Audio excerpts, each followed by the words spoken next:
রহমাতুল্লাহি আলাইহি।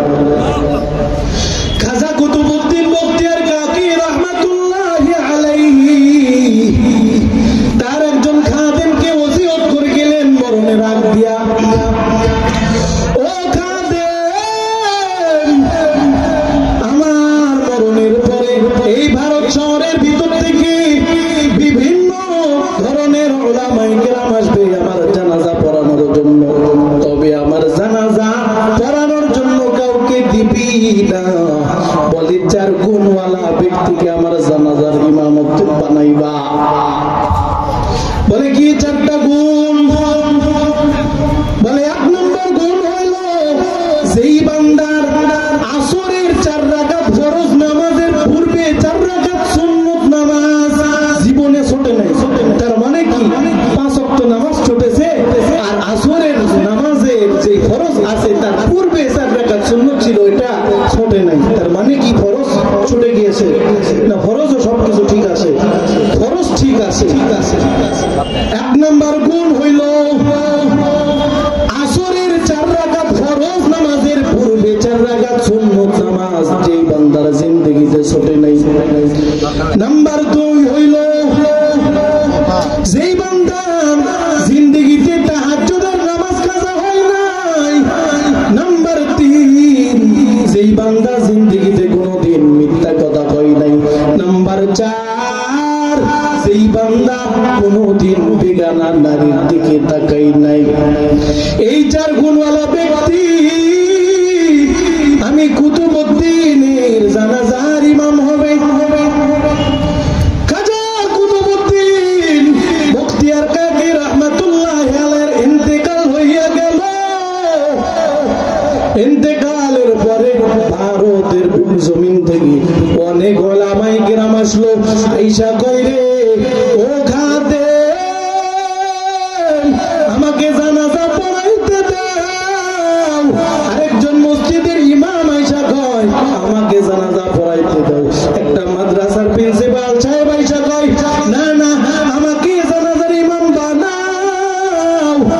এবার খাজা কুতুবউদ্দিন বখতিয়ার কাকি যে খাদেমটা ছিল ওই খাদেম বলে দাঁড়াও দাঁড়াও, তোমরা জানাজার ইমামতি করবা। জানাজার ইমামতি করবার জন্য 4টা শর্ত দিয়ে গেছেন, 4টা গুণের কথা খাজা কুতুবউদ্দিন বখতিয়ার কাকি রহমাতুল্লাহি আলাইহি দিয়ে গেছে। উলামায়ে কেরামরা জিজ্ঞাসা করলো জানাজার ময়দানের ভিতরে কি 4টা গুণ বা শর্ত? বলে 1 নম্বর যেই ব্যক্তির জিন্দেগিতে আসরের 4 রাকাত ফরজ নামাজের পূর্বে, আসরের 4 রাকাত ফরজ নামাজের পূর্বে 4 রাকাত সুন্নত নামাজ জীবনে জানা ছোটে নাই।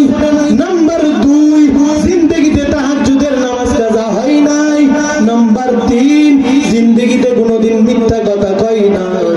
নাম্বার 4 হইল কোনোদিন বেগানা নারীর দিকে তাকাই না।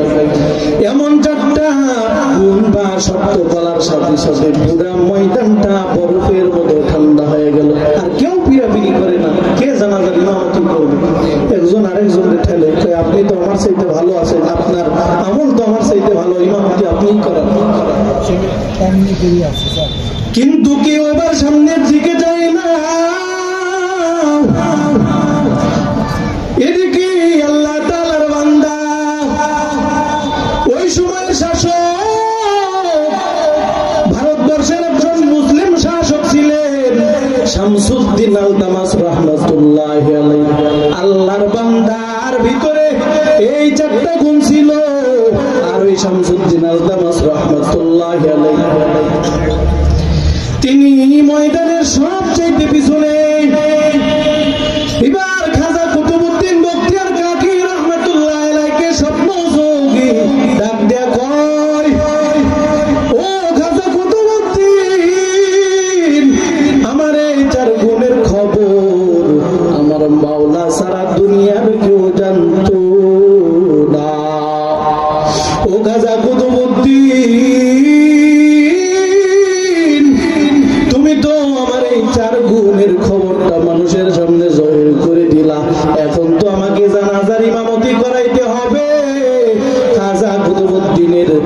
জানাজার ইমামতি ওই সময়ের ভারতবর্ষের শাসক ছিলেন শামসুদ্দিন আলতামাস রাহমাতুল্লাহি আলাইহি, তার জানাজার ইমামতি করা।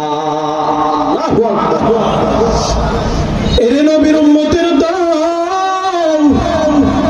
তিনি একদিকে ভারতের শাসক, অপরদিকে তার জিন্দেগিতে আসরের নামাজের পূর্বে 4 রাকাত সুন্নাত জীবনে ছোটে নাই। একদিকে তিনি ভারতের শাসক, অপরদিকে তার জিন্দেগিতে কোনোদিন তাহাজ্জুদের নামাজটা কাজা হয় নাই। একদিকে তিনি ভারতের শাসক, অপরদিকে তিনি কোনোদিন মিথ্যা কথা কই নাই। একদিকে তিনি ভারতের শাসক, অপরদিকে তিনি কোনোদিন বেগানা নারীর দিকে তাকাই নাই। এরে আল্লাহর বান্দা, আমাকে তোমরা জবাব দাও, তিনি যদি এত বড় একজন রাষ্ট্রনায়ক, এত বড় ভারতের যদি একজন রাষ্ট্রনায়ক হতে পারে, প্রধানমন্ত্রী হইতে পারে, তেনার যদি মাওলা পাকের যে সমস্ত আদেশগুলি ছিলেন, নিষেধগুলি ছিলেন, তার যদি মেনে চলা যদি সহজ হয়, তিনি যদি মানতে পারেন, তাহলে আপনি কেন মানতে পারবেন না? ও যুবক ভাই, ও বৃদ্ধ বাবাজিরা, ও পদ্মার অন্তরালের মা, আপনি কেন পারবেন না রে বাবা? যদি বলেন পারবেন, তাহলে আমল করেন না কেন? আর যদি বলেন পারবো না, তাহলে বলবো আপনার কপালটা ভরে গেছে। তওবা না করা পর্যন্ত কপালটা জোরে লাগবে না। এরে নবীর উম্মতের দল, এরে নবীর আশিক, মরণ নামক এই বস্তুটা আপনার আমার নিকটে আসার বড় সিরিয়াল আছে, যাওয়ার কোনো সিরিয়াল নাই। হঠাৎ যদি আপনার আমার মরণ হইয়া যায়, তাহলে মালিকের দরবারে গিয়ে কি জবাব দিব? এই জন্য আর বেশি দিন বাহাদুরি না, আর বেশি দিন মাস্তানি নয় রে বাবা। তুমি দ্রুত আসো, তওবা করো। তওবার দরজা এখনো পর্যন্ত খোলা, কিয়ামত পর্যন্ত খোলা থাকবে। তওবা করিয়া সমস্ত নাফরমানি থেকে নিজেকে পবিত্র করিয়া মাওলার দরবারে আসো। মাওলা পাক তোমাকে ওই শামসুদ্দিন আলতামাসের মতো বানায় দিবে।